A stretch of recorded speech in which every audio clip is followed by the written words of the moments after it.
السلام عليكم ورحمة الله وبركاته أصدقاء، أتمنى تكونوا في أفضل الأحوال وفي صحة جيدة إن شاء الله. في هذا المشروع سنحاول الخوض في تطورات طقس بلادنا بالنسبة للأسبوع 14 أبريل 2025. إخوتي الكرام، هذا الأسبوع نقدر نوضع له كعنوان عودة التقلبات أو ترقب حالة قطعية.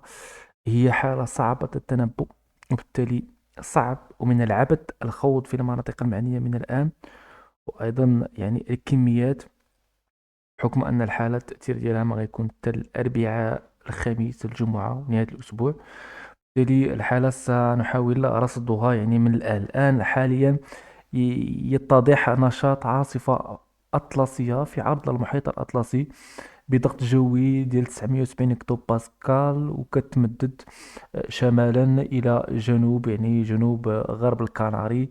والتأثيرات ديالها في قادم الساعات أو في قادم الأيام سيتضح ذلك من خلال يعني الأزوري هنايا في اللي طلع في المناطق البلدان اسكندنافيا جزيرة بريطانيا، بالإضافة إلى الأزور الإبن هنايا.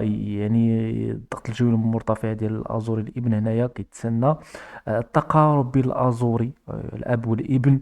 غيحاول القطع ديال الاضطراب أو قطع العاصفة الأطلسية. كنحدثوا على مرتفع هنايا ومرتفع هنايا. التقارب بيناتهم غيعطيونا حالة قطعية في قادم الأيام ان شاء الله. غيبانوا معالم ديالها فوق الاربعاء 9 ابريل. اذا فاش غيتم القطع ديال المنخفض الاطلسي العميق غيتحول الى منخفض عادي، منخفض قطعي عنده تاثيرات ما نقولش عشوائيه، ولكن جد متفرقه وجد صعبه التنبؤ.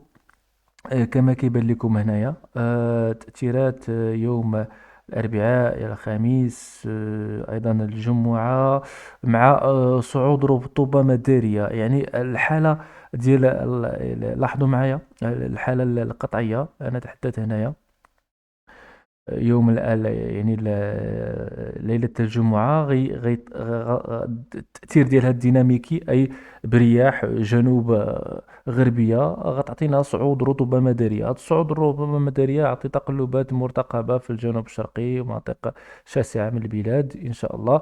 وغيكون عندها طابع رعدي بحكم أن الحالات الرطوبة المدارية محملة هي رطبة ودافئة، مع تأثيرات أو تلاقي كتلي أطلسي رطب، فغيعطي أجواء متقلبة بعواصف رعدية مرتقبة إن شاء الله في نهاية الأسبوع، ابتداء من الأربعاء الخميس الجمعة السبت ونهاية الأسبوع. إذا كما قلت لكم ما غنخوضش في التفاصيل، غنعطي فقط الخطوط العريضة ديال هذا الأسبوع. وغنقول أن المعطل اللي يجب رصده أيضا هو أن مرتقب تكون هبة رياح قوية على مرتفعات الأطلس الكبير. نتحدث على هبة رياح فوق 190 كيلومتر في الساعة. مرتقب يعني تعطي تأثيرات قوية على المرتفعات الأطلسية إثر قدوم هذا المنخفض القطعي. التأثيرات ديال المنخفض أيضا قبل تأثير المنخفض يوم الأربعاء هناك ارتفاع في درجة الحرارة ابتداء من الثلاثاء في مناطق سهول بني ملال الخنيفرة ومراكش أسفي ومناطق الداخلية ديال السوس والشمال الشرقي لأقاليمنا الجنوبية والشرق قريم ودنون وأقاليم الجنوب الشرقية لبلاد. يعني درجة حرارة بين 30 و 35 درجة.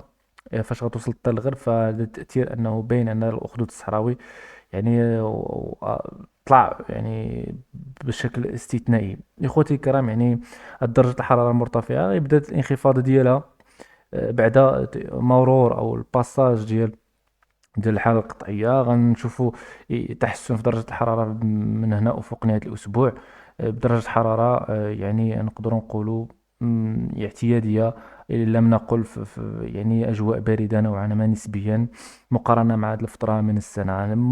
نشوفوا التوقعات الأسبوعية بالنسبة للنموذج الأوروبي. كيبان لي أن الأسبوع 7 14 أبريل يتضح أنه ممطر فوق المعدلات مقارنة مع نفس الفترة من مع الداتا أو البيانات المناخية ديال السنوات يعني الماضية 30 سنة الماضية. كيبان أننا نحن أمام تأثير حالة قطعية غتعطي أمطار فوق المعدلات أجزاء واسعة من البلاد، النصف الشمالي مع شمال غرب أقاليمنا الجنوبية. إخوتي الكرام السميع، بغيت نعرض لكم أيضا ماذا آخر؟ اليقظة الرصدية لا تشير إلى أي ظاهرة صراحة. غدا الاثنين أجواء غتكون عادية بحال اليوم الأحد.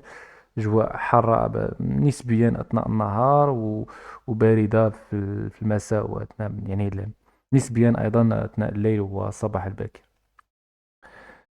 صورة السطح لا تشير إلى شيء، يعني أجواء يعني تبدو صافية إلى قليل السحب، أجواء شاسعة من البلاد.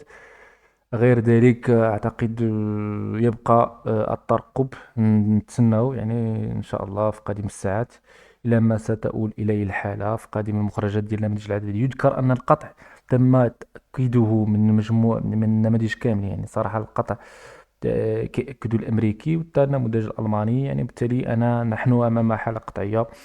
التأثير ديالها ما غنبتوش فيه، ولكن حنا غنرصدوه في الأيام المقبلة.